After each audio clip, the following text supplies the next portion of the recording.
After spending about a decade with Jubilation, I really began to develop my voice as an inquiring activist. And I decided to go to Africa when we had some downtime, and I decided to stay in Africa for about a year. So I went with the intention of exploring and learning and self-reflecting.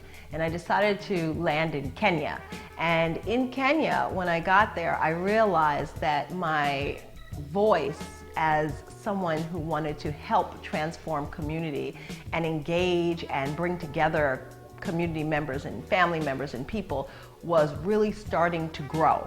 In Kenya, what inspired me mostly was the fact that community members didn't own anything.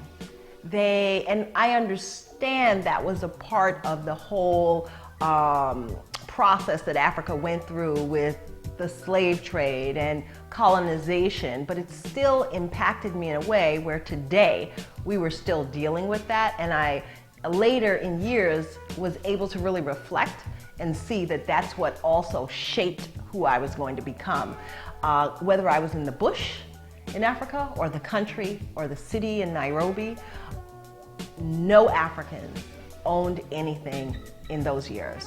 And that was disheartening to me, because how could this be their community and there was no economic potential, sustainability, or roots for any of those members whose land it was. And I didn't realize till later that when I came back, I really needed to birth something that would incorporate not just the arts, culture, but also a goal for economic engines, economic independence, economic development.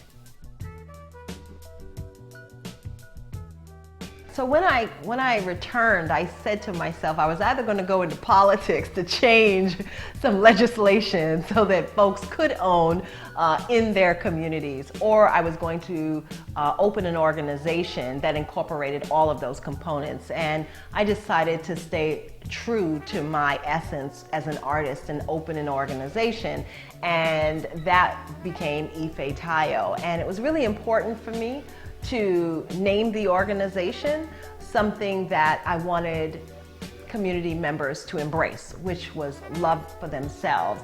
And the name Ifetayo means love is enough for joy, or for our young people, we translate it to say love brings happiness.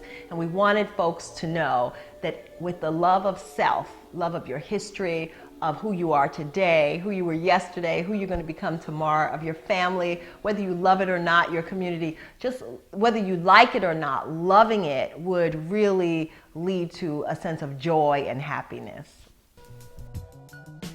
Until we meet again, I'm Kwayera.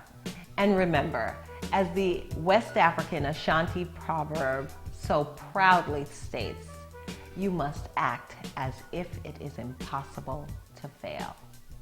Peace and blessings.